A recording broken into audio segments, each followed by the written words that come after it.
Long term investment करताय, ही video तुमच्यासाठीच. Long term इन्व्हेस्टमेंटसाठी basically स्टॉक्सचं analysis करायचं आहे, टेक्निकल करायचं की फंडामेंटल करायचं, कन्फ्युजन असतं आणि त्यामध्येच फंडामेंटल ॲनालिसिस हे कधीही लॉंग टर्मसाठी नेक्स्ट लेवलचं असतं. तर आजच्या व्हिडिओमध्ये आपण फंडामेंटल ॲनालिसिसच्या नेक्स्ट लेवलच्या जर्नीला सुरुवात करणार आहोत. So let's start the video. So previously आपण पार्ट 1 पाहिलं, आजच्या व्हिडिओमध्ये पार्ट 2 पाहणार आहोत. सो प्रिव्हियसली आपण काय काय पाहिलं त्याचं थोडंसं एक रिकॅप करूया. Basically balance sheet, P&L statement, cash flow यासारख्या स्टेटमेंटचं आपण ॲनालिसिस पाहिलं. बेसिकली जर फंडामेंटल ॲनालिसिस करतो तर त्यामध्ये कोणते कोणते ॲनालिसिस आहे, दोन प्रकारचं मेजर ॲनालिसिस आहे, एक क्वालिटेटिव्ह, एक क्वांटिटेटिव्ह. प्रिव्हियस व्हिडिओमध्ये आपण क्वांटिटीबद्दल पाहिलं, आज आपण क्वालिटीबद्दल पाहणार आहोत.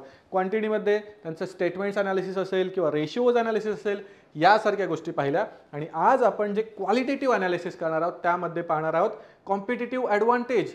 एखादी कंपनी आहे, त्या कंपनीला जर कॉम्पिटिशनमध्ये ॲडव्हान्टेज असेल तर त्या कंपनीमध्ये इन्व्हेस्ट करणं चांगलं की वाईट ही गोष्ट आपण पाहणार आहोत.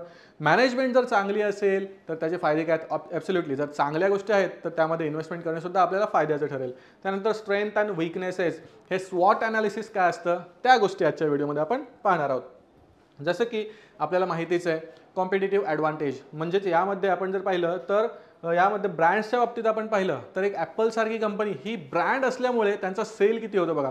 मोबाईल सेल करणाऱ्या कितीतरी कंपनीज आहेत पण जास्तीत जास्त ही क्रेज ॲपलची काय तर ब्रँडमुळे, राईट. त्यानंतर नेटवर्क इफेक्टच्या बाबतीत आपण पाहिलं तर नेटवर्किंगमध्ये कितीतरी अशा वेबसाईट्स आहेत, कितीतरी असे प्लॅटफॉर्म्स आहेत, इंस्टाग्राम, फेसबुक यासारखे मेटाचे प्लॅटफॉर्म्स असतील किंवा इतर जे नवीन नवीन प्लॅटफॉर्म्स असतील. पण आपल्याला आत्तापर्यंत मेटाचेच प्लॅटफॉर्म्स का माहिती आहेत, फेसबुकचेच प्लॅटफॉर्म्स का माहिती आहेत, कारण त्यांनी दिलेली नेटवर्किंगचा जो इफेक्ट आहे तो, म्हणजेच त्यांनी त्या गोष्टीला ब्रँड बनवून ठेवलं आहे. तसंच इथे जर पाहिलं आपण डीमार्टच्या बाबतीत आपल्याला काय माहिती आहे, डीमार्ट म्हणजे स्वस्त गोष्ट, राईट, कॉस्ट इफेक्टिव्ह, राईट. त्यामध्ये कुठेतरी डीमार्टने खूप चांगलं काम केलं आहे म्हणून जे कॉस्ट इफेक्टिव्हनेस असेल FMCG सेक्टरमधलं त्या ठिकाणी आपल्याला डीमार्टचं नाव दिसतंय. म्हणजेच ह्या गोष्टी जर असतील तर कंपनीचं ॲडव्हान्टेज आपण समजू शकतो. पुढे जाऊन आपण जर पाहिलं तर कॉम्पिटिशन्स, म्हणजेच आता कॉम्पिटिटिव्ह ॲडव्हान्टेज जर असेल जसं या 3 IT सेक्टरमधल्या कंपनीज आहेत, TCS असेल, विप्रो असेल, इन्फोसिस असेल, यासारख्या कंपनीमध्ये TCS जी कंपनी आहे त्या कंपनीला कुठेतरी कॉम्पिटिटिव्ह ॲडव्हान्टेज आहे का, कारण की मेजॉरिटी ऑफ मार्केटचा शेअर हा TCSकडे आहे. आणि त्यामुळे काय होतं की एंट्री बॅरियर्स, नवीन ज्या IT कंपनीज येतात त्यांना इथे बॅरियर असतो की त्या कंपनी चांगलं कामच करू शकत नाही. सर्वच्या सर्व बिझनेस हा TCS घेऊन जातो, विप्रो आणि इन्फोसिस यासारख्या 3 मेजर कंपनीज घेऊन जातात.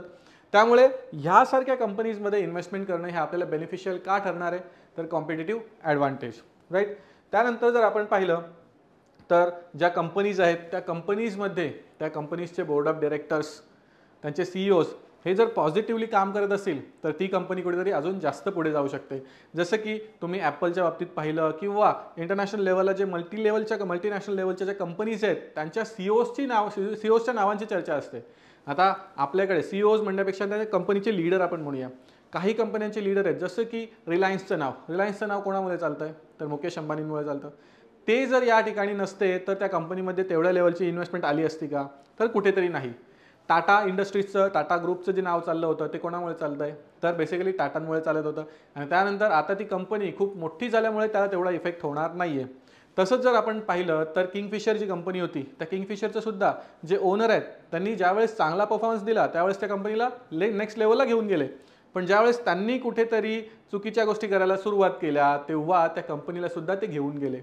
म्हणजेच त्या कंपनीचे की लीडर्स असतील, त्या की लीडर्स म्हणजे त्यामध्ये CEO आले, बोर्ड ऑफ डायरेक्टर्स आले, या सर्व लोकांचा इम्पॅक्ट खूप स्ट्रॉंग असा असतो. तसंच आपण पुढे पाहिलं तर कंपनीचं ॲनालिसिस करण्यासाठी स्वॉट ॲनालिसिस हे खूप जास्त इम्पॉर्टंट ठरेल. जसं की स्ट्रेंथ असेल, वीकनेसेस असतील, त्यानंतर ऑपॉर्च्युनिटीज असतील, त्यानंतर थ्रेट्स असतील, या गोष्टी जर कंपनीच्या आपल्याला माहिती असतील तर आपण त्यामध्ये इन्व्हेस्टमेंट करताना 1000 वेळा विचार करणार. स्ट्रेंथच्या बाबतीत आपण पाहिलं जर त्या कंपनीमध्ये ब्रँड असेल तर, आता एक सिम्पल एक्झाम्पल घेऊ आपण इथे.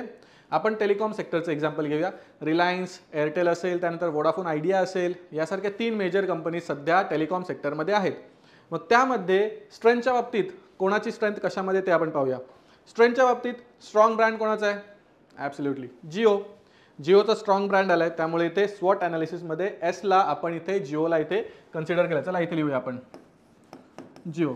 त्यानंतर वीकनेसेसच्या बाबतीत हाय डेट कोणाचा आहे, जिओच्या ठिकाणी डेट आहे का तर नाही, म्हणजे जिओ इथे आपल्याला तसं दिसत नाही आहे. त्यानंतर मग ऑपॉर्च्युनिटीजच्या बाबतीत आपण जर विचार केला तर टेलिकॉम सेक्टर हे ग्रोईंग सेक्टर आहे की नाही, येस ग्रोईंग आहेच.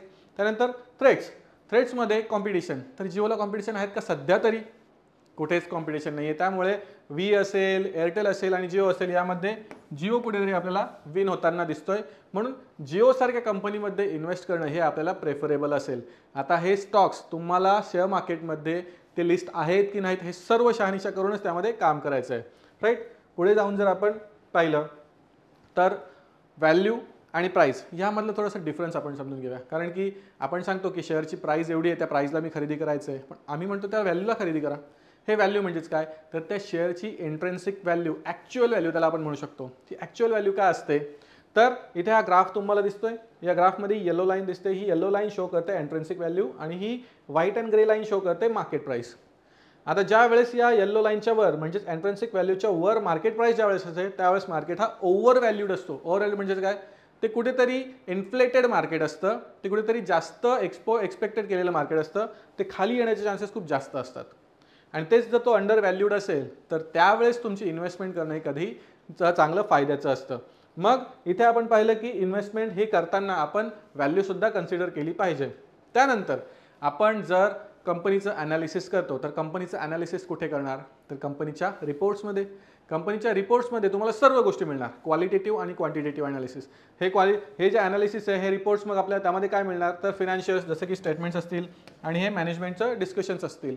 म्हणजेच काय? क्वालिटेटिव्ह आणि क्वांटिटेटिव्ह ॲनालिसिस. आणि बिझनेसचा ओव्हरव्ह्यू, बिझनेस काय आहे, पुढे जाऊन काय करणार आहे, फ्युचर प्लान्स काय आहेत, या सर्व गोष्टी त्यामध्ये आपल्याला मिळतात.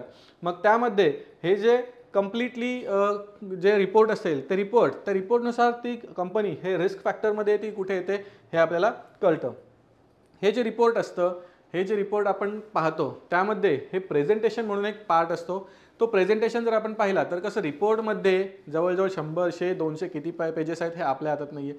पण एवढे पेजेस रीड करण्यापेक्षा जर त्याचं आपण प्रेझेंटेशन पाहिलं तर PPT स्वरूपात त्या फाईल्स असतात. जसं की हे तुम्ही प्रेझेंटेशन पाहताय याच्या स्वरूपातच त्या फाईल्स असतात. त्यामध्ये असे की पॉइंटर्स असतील. त्या पॉइंटर्समुळे आपल्याला इझी होतं की त्यामध्ये जे काही ग्रोथ दिसते ते आपल्याला इझिली त्यामध्ये कळते. आणि ते कुठून आपण घेऊ शकतो? कंपनीच्या वेबसाईट असतील किंवा एक्सचेंजमधून आपण ते घेऊ शकतो.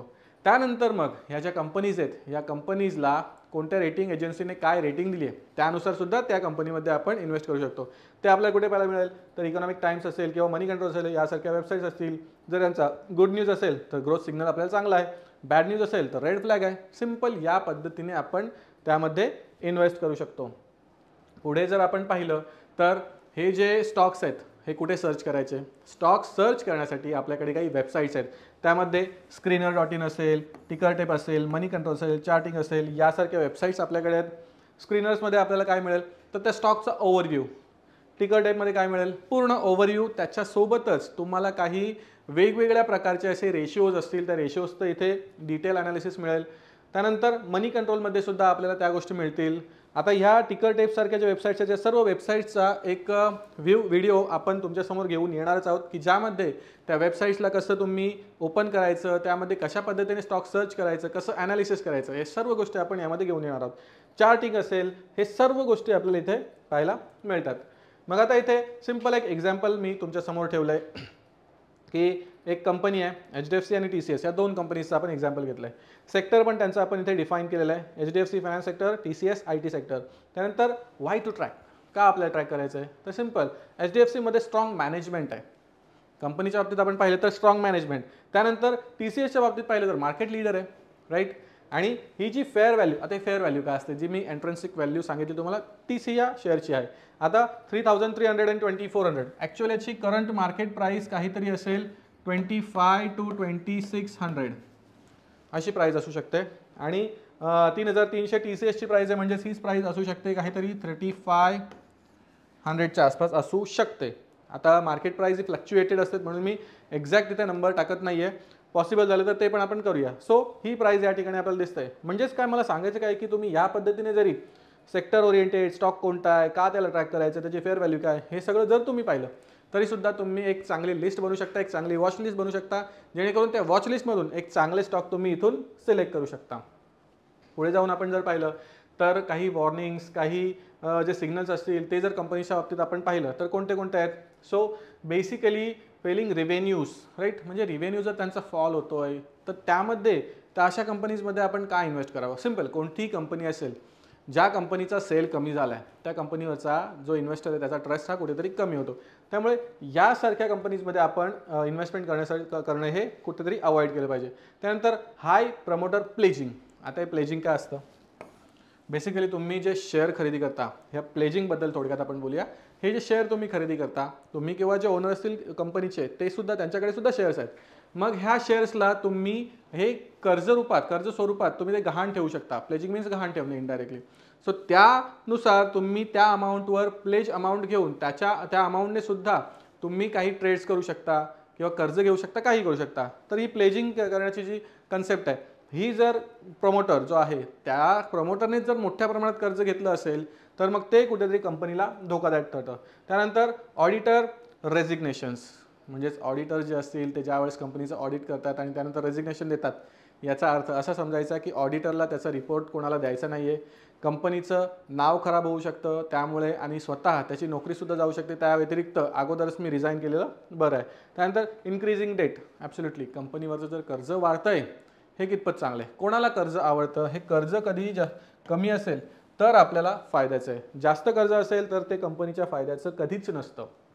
आणि त्यानंतर आपण जर पाहिलं तर आपण फक्त आणि फक्त फंडामेंटल ॲनालिसिस करून चालेल का? तर नाही.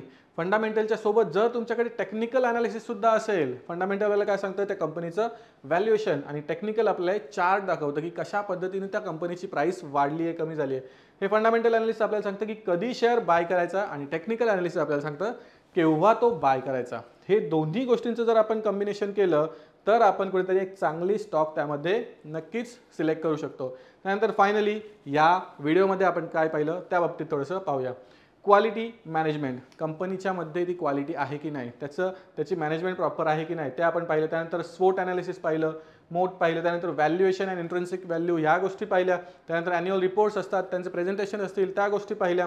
स्क्रीनर्स असतील, मल्टिपल स्क्रीनर्स असतील त्या गोष्टी पाहिल्या. त्यानंतर merger of financial and technical analysis, fundamental and technical analysis, ह्या दोघांचा जर तुम्ही वापर करताय तर स्टॉक सिलेक्शनमध्ये कुठेतरी तुम्ही एक चांगले स्टॉक नक्कीच सिलेक्ट करू शकता.